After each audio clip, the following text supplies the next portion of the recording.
Hello दोस्तों, जय हिंद। मैं आप सभी को topper science classes YouTube channel पर स्वागत करता हूं। आज के वीडियो में देखेंगे जीके जीएस के वीवीआई 25 एमसीक्यू प्रश्न, जो कि SSC, MTS, railway, Bihar police, Bihar दरोगा एवं सभी प्रकार के प्रतियोगी परीक्षाओं में पूछे जाते हैं।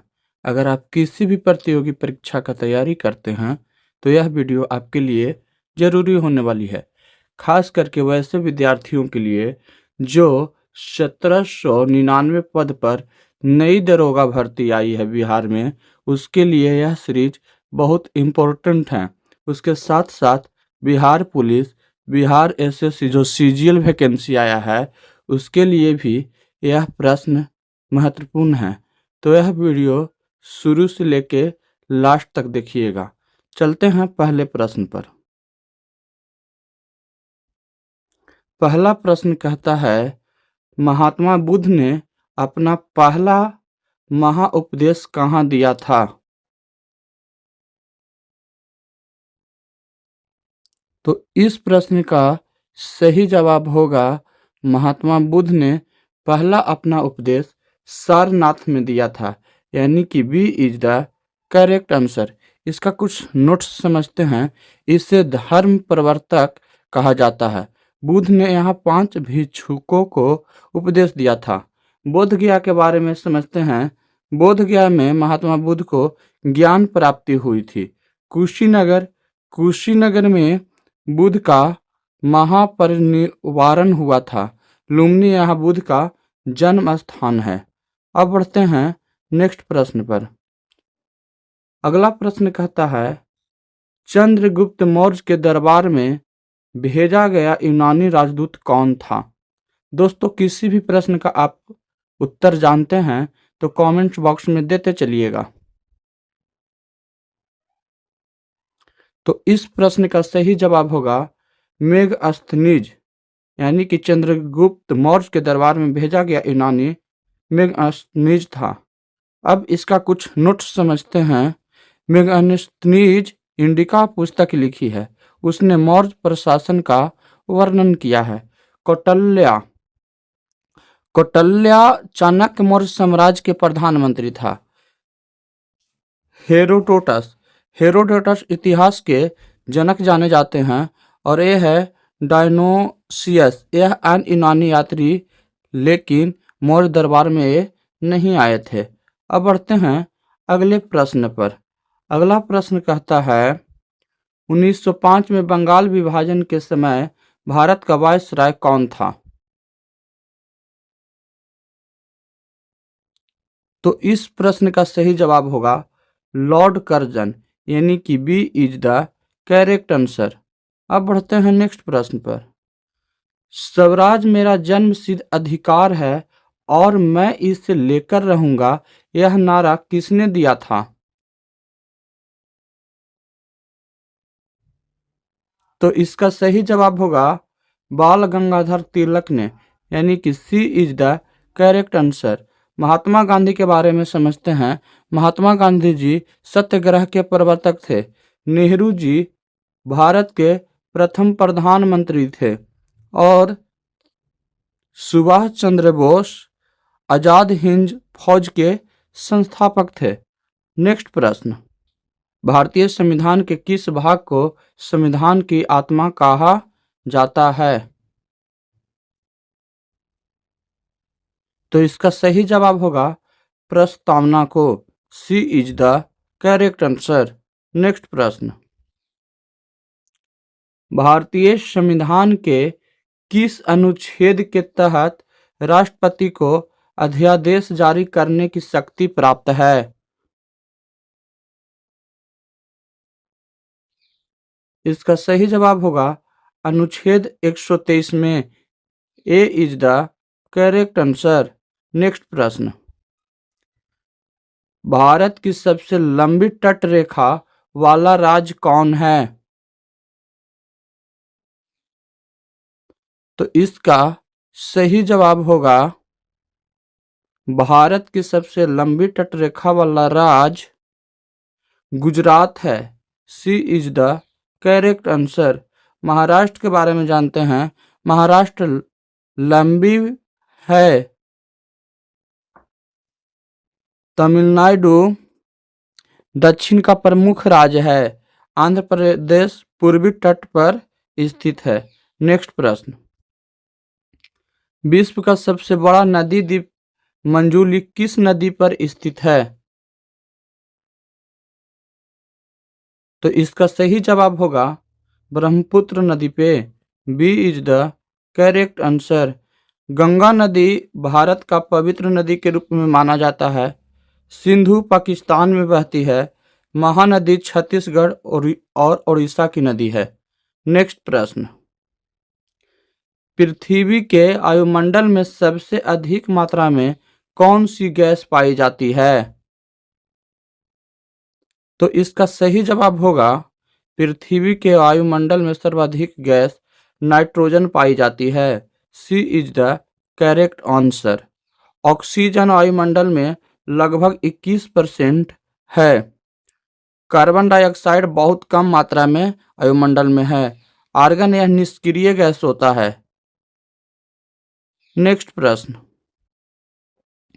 निम्न में से कौन सा ग्रह लाल ग्रह के नाम से जाना जाता है? इसका सही जवाब होगा मंगल, यानी कि B is the correct answer. शुक्र के बारे में जानते हैं। शुक्र ग्रह जो है वह सबसे गर्म ग्रह है। बृहस्पति सबसे बड़ा ग्रह है और शनि ग्रह छल्लों वाला ग्रह इसे कहते हैं। नेक्स्ट प्रश्न, भारत में हरित क्रांति का जनक किसे माना जाता है?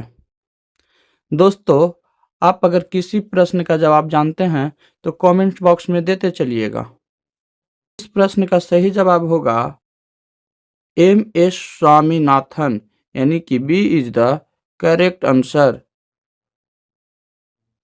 वर्गीज कुरियन के बारे में समझते हैं। यह श्वेत क्रांति दूध उत्पादन के जनक थे। नॉर्मन बोरलॉग यह जो थे यह विश्व में हरित क्रांति के जनक थे। और R.K.B. राव यह कृषि विज्ञान के जनक माने जाते हैं। अब बढ़ते हैं अगले प्रश्न पर।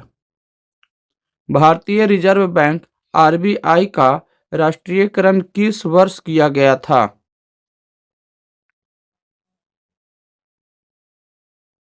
तो इसका सही जवाब होगा 1949 ईस्वी में, यानी कि B is the correct answer. RBI की स्थापना 1935 में हुई थी और इसका राष्ट्रीयकरण के बाद RBI सरकार के अधीन आ गया।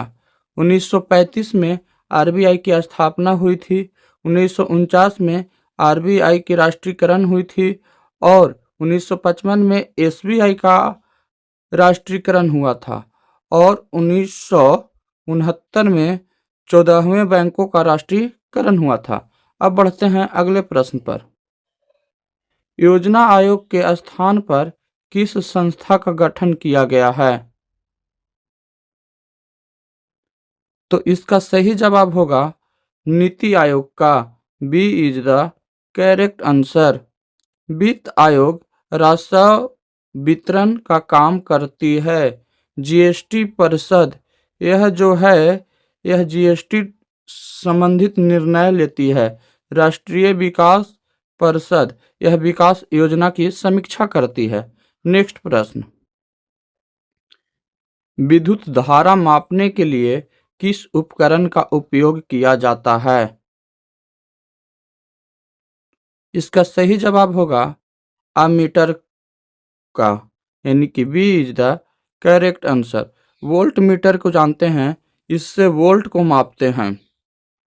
गैल्वेनोमीटर से छोटी धाराओं का पता लगाते हैं और थर्मामीटर से तापमान को मापा जाता है। अब बढ़ते हैं अगले प्रश्न पर। अगला प्रश्न कहता है मानव शरीर की सबसे बड़ी ग्रंथि कौन सी है? तो इस प्रश्न का सही जवाब होगा यकृत, यानी कि C is the correct answer. यह पित्त रस का भी निर्माण करती है और शरीर को विषैली पदार्थों से यह मुक्त करती है। अग्नाशय के बारे में समझते हैं। अग्नाशय इंसुलिन बनाता है। थायराइड जो है, थायराइड मेटाबॉलिज्म नियंत्रित करता है और पिट्यूटरी ग्रंथि को मास्टर ग्रंथि के रूप में जानते हैं।